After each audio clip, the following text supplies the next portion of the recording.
We are excited to welcome everyone to the Midday Connect this Tuesday, July 1st. Welcome to July. And as I was told in a meeting earlier today, Happy Canada Day to any of you who may have those ties. My mom was born and raised in Canada. I got lots of family up in British Columbia, so love those Canadians. Looks like a few people are still jumping in, and we'll let them do that. And we're gonna kick it over to Laurie. I'm really excited about today's topic because it's near and dear to Taylor and the Summit Venture Studio team's heart of how do you help not get burned out, one. And then also, there's this great tie that Laurie, her experience brings on people who are technical. Perhaps they want to make this transition from PhD over to the startup world or the business world, and how do you do that and not fail? That's a lot of pressure, Laurie. How do you do that and not fail? So we're Yeah, gonna kick it to you. Spencer, it's a lot of pressure and no pressure on all of you. But the thing is about this particular bridge, you all have every single idea we need. You have to figure this bridge out. No pressure. Humanity's depending on it. So I want to tell you a little bit about Fiona. And before I get started talking about Fiona, she's not a real person. She wasn't actually one of my clients. I am not telling you the deepest, darkest secrets of a real human who you could find and look up. That's not who I am. But I'm going to talk about her in a way that I hope that you can see yourself in her. So let's just pretend for a second that Fiona actually is a real person. So I met Fiona because she was in a pickle. She had been put in charge of writing a report for her company that was adjacent to her body of knowledge. She had technical expertise, and this report was adjacent to her body of knowledge, and it did require that a lot of different sources get pulled together. You see, she worked for a wind energy company, and she understood the machines, and she understood the data, and she understood the flow of energy. But her company put her in charge of writing the diversity, equity, and inclusion report. And she took it on because, Fiona, because of how she thinks and who she is in her PhD program, had been trained that she could not only answer any question, she learned how to ask any question, and she learned how to write the right question and then answer it.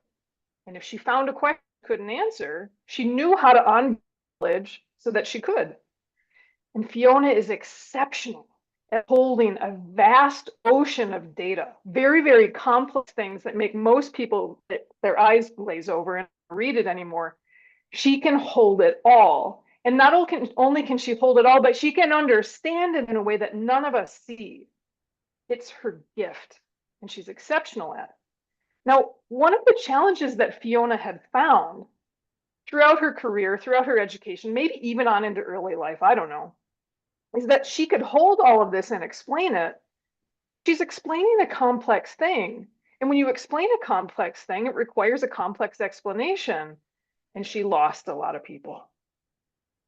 A lot of the time, when she was trying to water it down as much as she possibly could, she would get eyes that wandered to the corner of the room. Phones would come out. People would just walk away. Or they would do all of those things. And then they'd ask her a clarifying question that she had just explained. And it really hurt. She wouldn't talk to you about the feelings of how it hurt. She absolutely wouldn't, but it did hurt.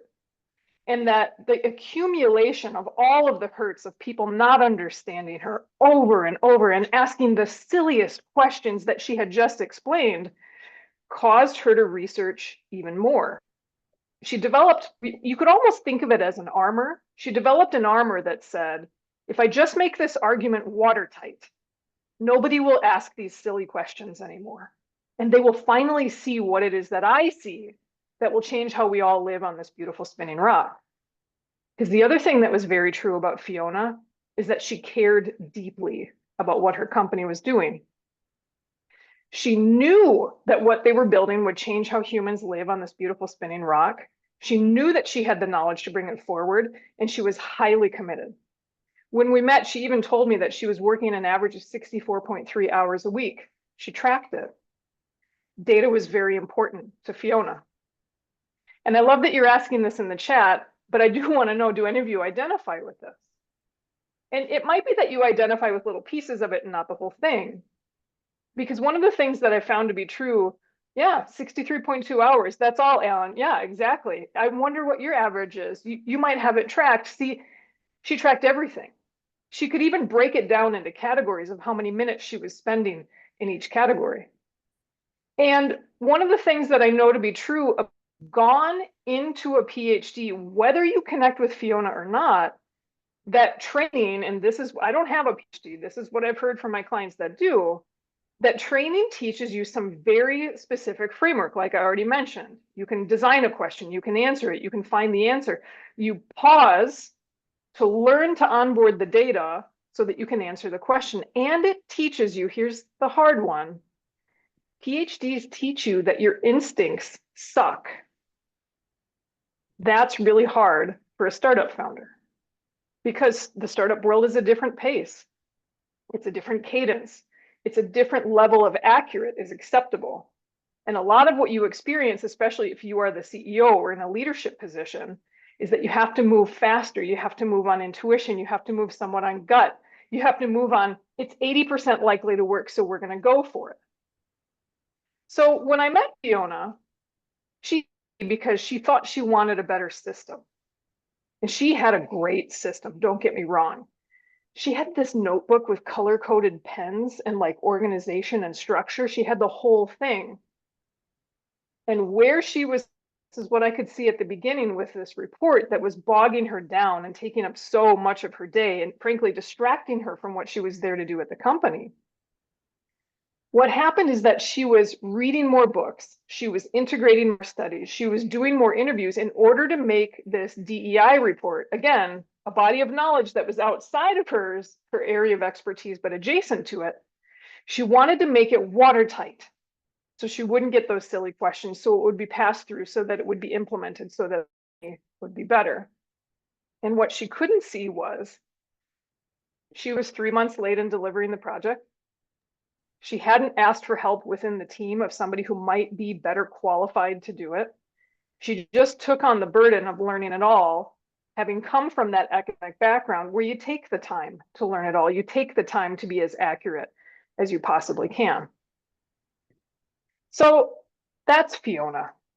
That's the situation that she was in when we met. And what I want you to see, because I work with so many people who are on a burnout path, if you're very smart and you're very ambitious, and you're working on something that's bigger than you are any of you doing that? Are any of you working on a cause that's bigger than you are? You're probably not going to quit. Yeah, I'm working on one too. You're not going to quit. If things get tough, you might pivot, but you care so much about what you're doing that you won't stop. You won't call the game and you won't go do something different. So how burnout manifested for Fiona was that this burden of the report was massive on her psyche. Think of it like it drained her battery. Not only was it distracting her from what she had been hired to do as chief technology officer, she was still doing that work, but she had this extra energy leak that she was carrying around all day long and was 3 months overdue on it. Any tips for building confidence as a founder? By the way, if you have questions in, I'm going to pause. I'm distractible. Yes, we will get to that, Jefferson. That's amazing. So what's the remedy if you connect with any of this, of pausing to get all of the data in pausing to get it as accurate as possible before you make the move? You might find yourself really stuck. Now, if you have made the leap from PhD to CEO or CXO or anything, it's possible that you might experience like Fiona was experiencing. You see, it was her love for what she was doing that caused the bottleneck. I talk to a lot of people about what their awesome is, and I want you to understand that this is a proper noun in my brain. It is capital A, awesome. Fiona's awesome was collecting and holding all of this and understanding it in order to synthesize it for you. It was what allowed her to get to where she was. I want you all to just take a second, and if you're multitasking, take a break from whatever you're doing, and I want you to think about what your awesome might be. And your awesome is different depending on what your motivation is. For example, I don't particularly connect with Fiona. I'm not motivated the way that she is. My awesome is really, really different than hers. But your awesome is the skill that you possess that has the ability to transform the world. It is very likely your favorite tool. It is very likely your go-to. Metaphorically, if you could imagine, you could reach behind your back and grab it, not looking, and it's right there. It's well worn. It's likely what has gotten you to your success today. If those things don't help you, you to consider another way to find your awesome is what slows you down. So when we had identified Fiona's awesome and the fact that she was never going to quit, what we understood is that what burnout looked like for Fiona was this constant stress, this aversion to being, not wanting to talk about being hurt, but this aversion of being hurt by the silly follow-up questions because nobody was listening. This constantly being misunderstood by everyone around her. What burnout felt like for Fiona was being the bottleneck, feeling trapped, feeling like she couldn't logic her way out of it, and avoiding actually doing what she's amazing at, which is explaining complex things, because it produced a lot of hurt feeling. So if you figured out what your awesome is and you feel comfortable doing it, I'd love in the chat. And I do want to pause and I want to address Jefferson's comment before we move on. Now, I'm going to transition a little bit out of Fiona's story and talk about this. When we're talking about building confidence, that did come out for Fiona. She did, in fact, lack confidence in delivering the report in the format that it was in. She absolutely knew she was 3 months late on this. That fact had not escaped her. But what prevented her from just handing it over where it was or enrolling another team member to finish it up was this lack of confidence. And so if you've connected with this and there's something that you're identifying in yourself that might be a lack of confidence, what's important to understand is, what does that lack of confidence do? How does it show up in your life? Are you preventing having that? Are you avoiding having that difficult conversation? Are you avoiding turning that thing in like Fiona was? Are you avoiding speaking up even though you see your way through for fear that other people won't understand what it is? What I find is the best way to build confidence is to pause and understand what it is that's in the way of you being confident there. And if it helps, break it down a little bit. In those moments when I feel that I lack confidence, what am I thinking about? What kind of thoughts are going through my brain? And for Fiona, this might have been a thought like, it's not done. There's a whole thing missing. I haven't read that book yet. Those are the thoughts.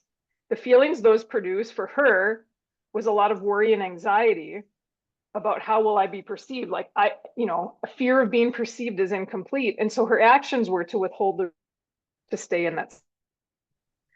So confidence building, again, is really comes back to what is it that's caused to not be who you're ready to be in that moment. Trevor, that is off topic. I'll come back to that if we have time. Brian, you're awesome. Synthesizing information from many different channels and generating insights based on it. Amazing.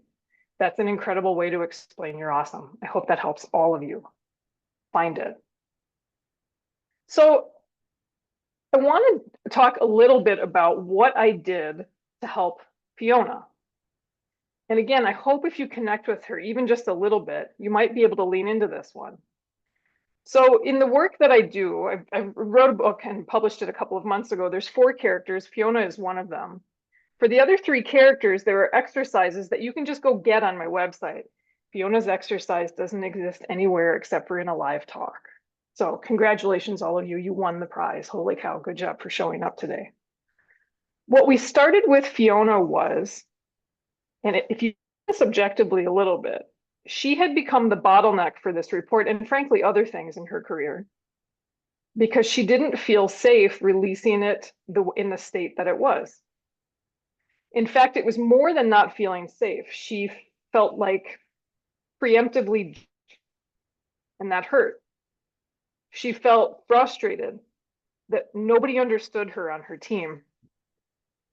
She felt frustrated going so slow because nobody understood, could see the answer.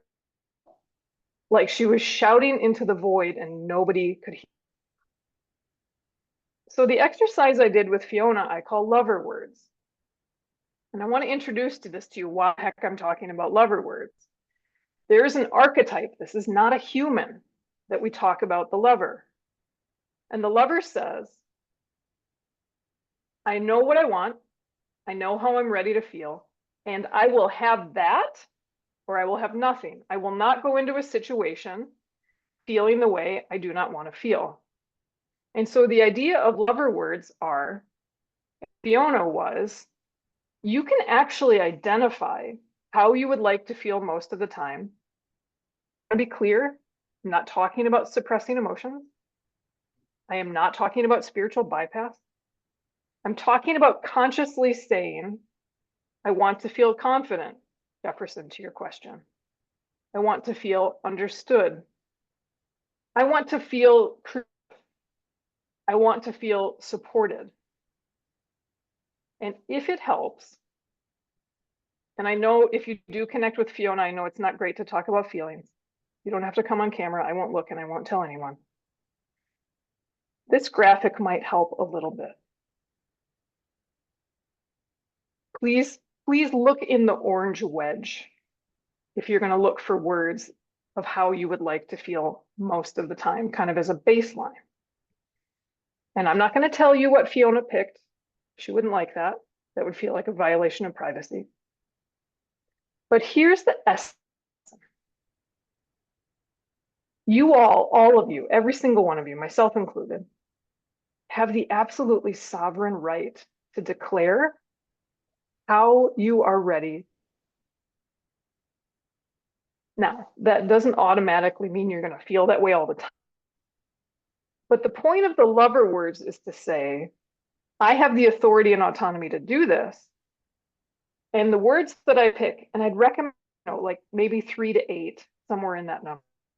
The words that I can now use as a filter.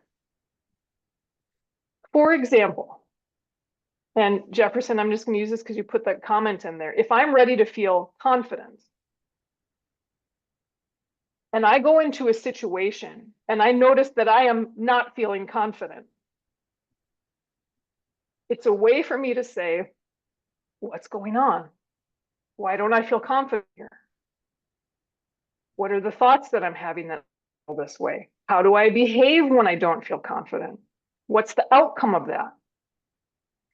And if you all would, just if any of you have like a regular meeting that happens every week, maybe that like eye rollish Wednesday morning meeting that totally could be an email, like that kind of a meeting. If it's a meeting where you keep getting the same results over and over again, and you are very ready to get different results, like Fiona was, think about how you might need to feel in that meeting in order to actually get new results.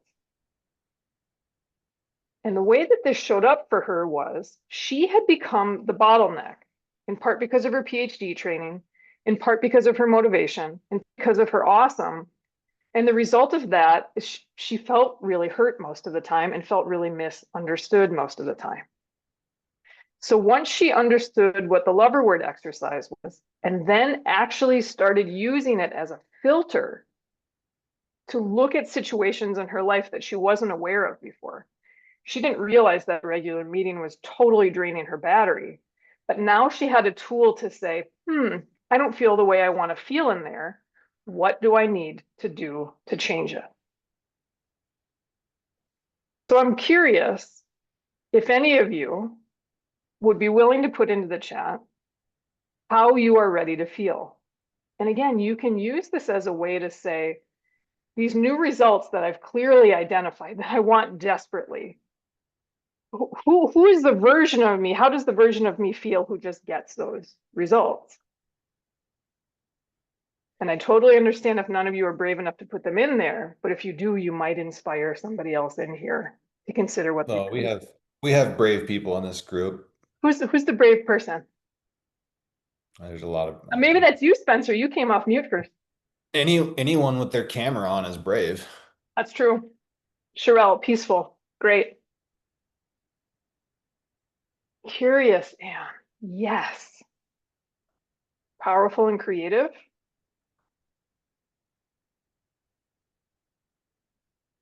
I want you to consider these. Grounded. Jack, I love that.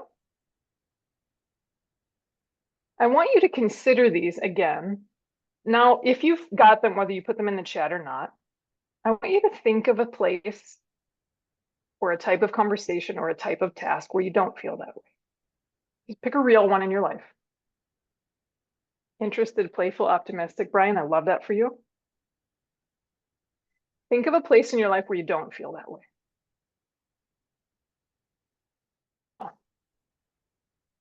Who would you need to be in order to cultivate that emotion? And while you consider that, I'm going to tell you how we cultivate emotions consciously.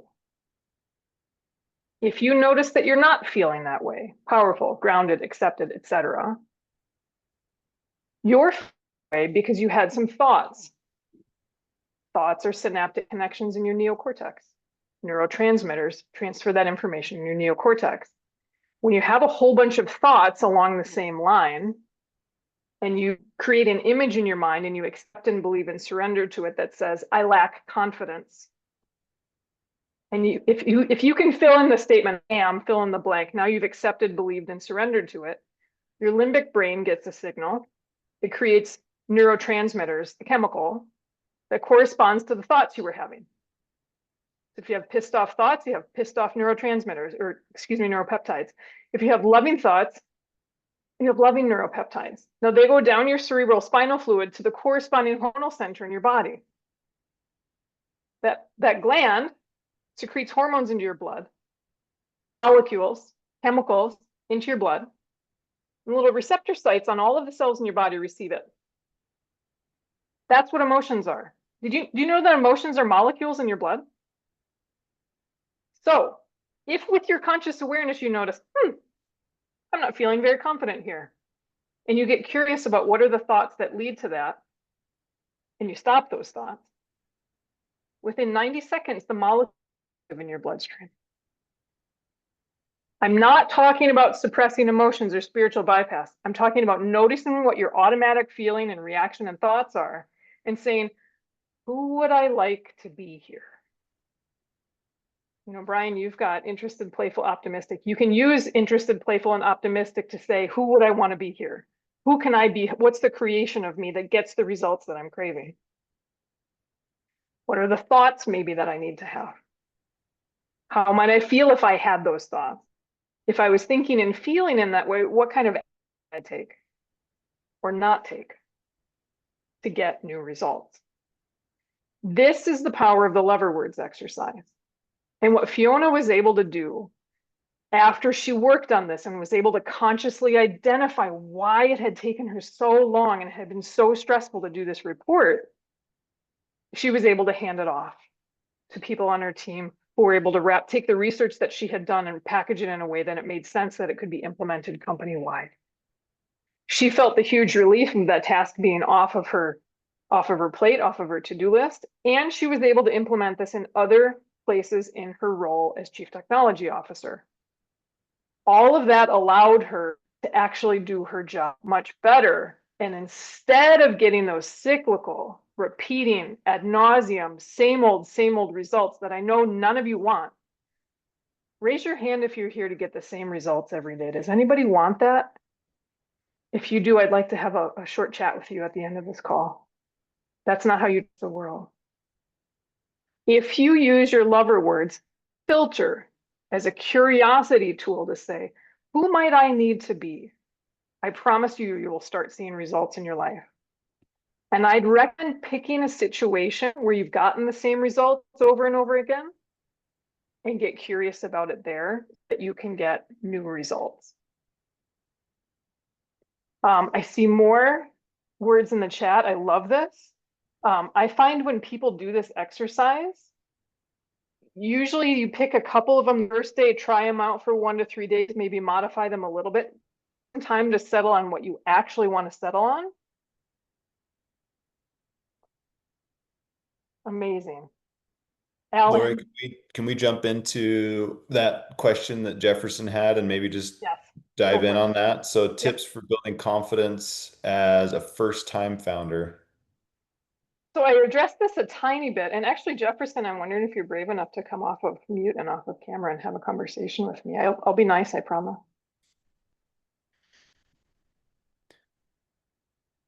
And that's okay if you're not. Jefferson can be a Fiona. We'll just Jefferson can be a Fiona. Or if anybody else connects with this question and is thinking about being a first-time founder, because I know, Spencer, you work with a lot of people who are founder curious. And a lot of times I think when any of us as humans consider taking a leap into a job or a career or activities that are very, very, very different than what we've had in the past, it's totally normal to lack confidence. For example, if for some reason I enrolled in a PhD in biochemistry today, I'd be in trouble. That would be, self-confidence disaster. So what I want you to think about really is what has helped you develop confidence in a very new setting in the past. Is there anybody on this call who has never had to make a change in their life? Not once? No hands? So I can assume you've all made a change at some point in your life.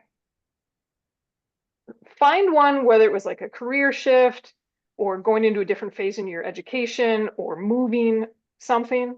Find one in the past where it took a while to act and there.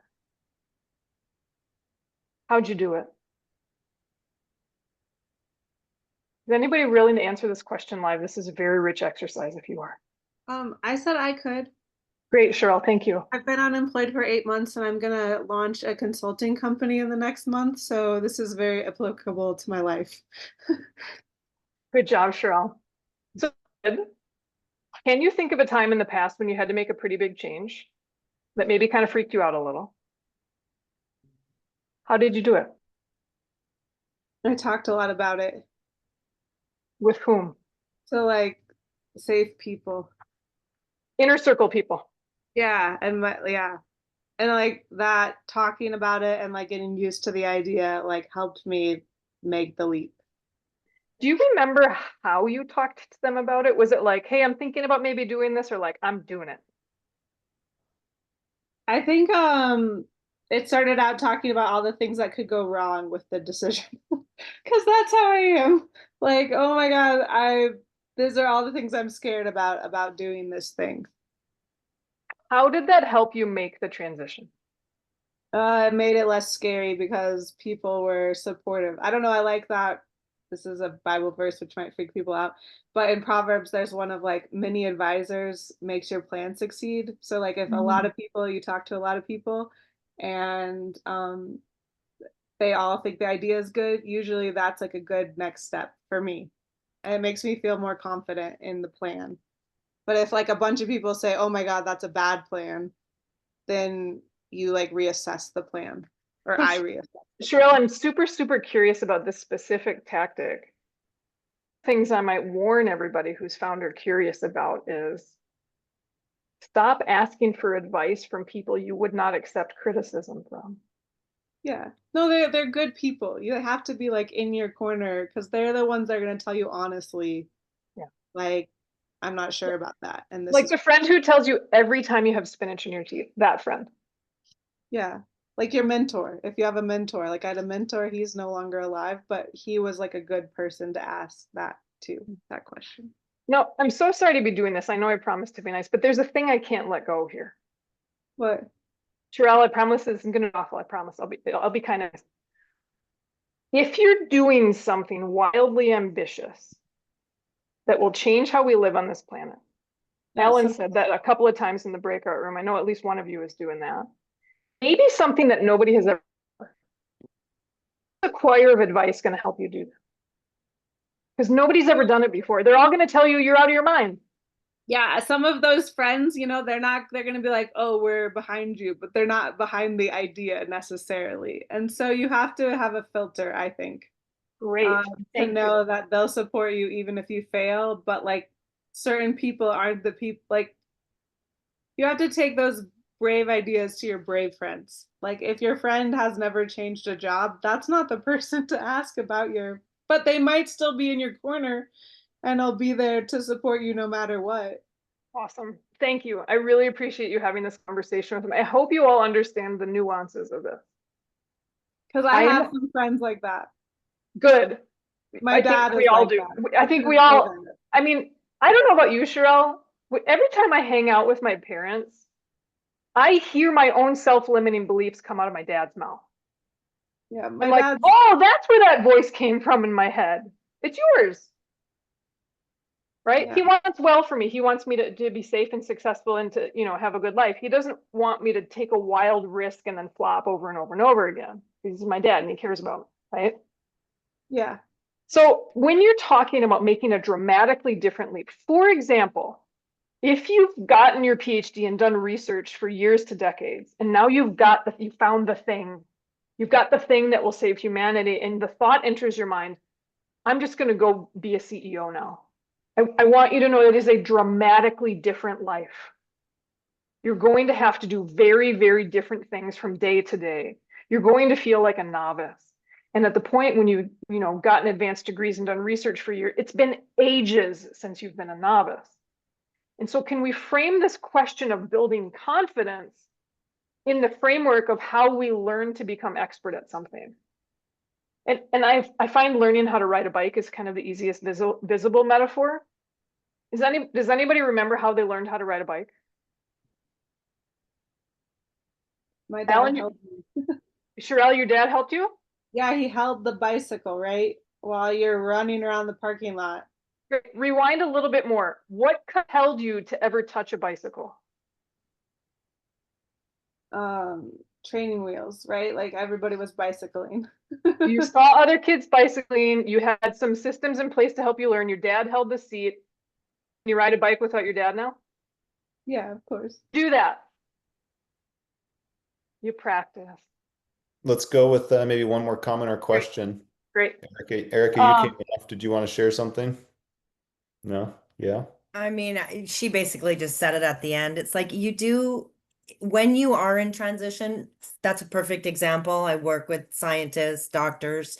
They are really good at this thing and they're used to being treated a certain way. And now they are going to be treated totally different because they're doing something totally different. And so, advice, even if you are trying to change the world, you do need to listen to some of it. I remember when I opened my first company, I was really young and I did something that nobody else was doing. I opened a travel company the year they capped commissions. And so everybody was like, don't do that. And it's going to fail and da, da, da, da, da. And it worked. Right. So I realized young that you have to listen to everything. You need to take in what's really makes sense for you. And then you need to leave the rest on the ground. It's like spaghetti, like throw it on the wall, see what sticks and let the rest go. Love Eric, that. how did you figure out how to discern that? Did you have any like an aha that you could share? I think a lot of it is really gut instinct. And if you are lucky to have some people around that can give you some advice, we were all really young opening companies. So I got really young people advice, which wasn't always great, but I mean, that's part of it too. I mean, life is a learning lesson and you go through it and you understand it looking back. Thank you for that. Spencer, is there a question in the chat that is particularly interesting to you? No, I think we kind of covered it, and you and I had talked that maybe we do this. We do a follow-up in a month or two, and everyone come back and bring any burning questions, share what you've been working on, and how you went from curious to actually action and actions you've taken. So this has been great, Laurie. Appreciate Right. it. How much time do we have left? We're about there. Okay. If anybody's got a follow-up or something you would like to ask, I'm going to throw my email in here. I love CEO Curious, by the way, that cracks me up. So nice job. Thank you so much for sharing your knowledge. Great. Yeah. And again, That's if great. anybody didn't want to come off mic, if you had any questions, what I really want you to do is figure out a place in your life where you can figure out your lover words, try it out, and get real results. I would love for all of you to find a way in the next week or two to actually see change, because once you do that, you'll believe it. It's great. Thanks, Laurie. Thanks Thanks, everyone for everybody. tuning in. See Thanks, you next Laurie. week. Bye.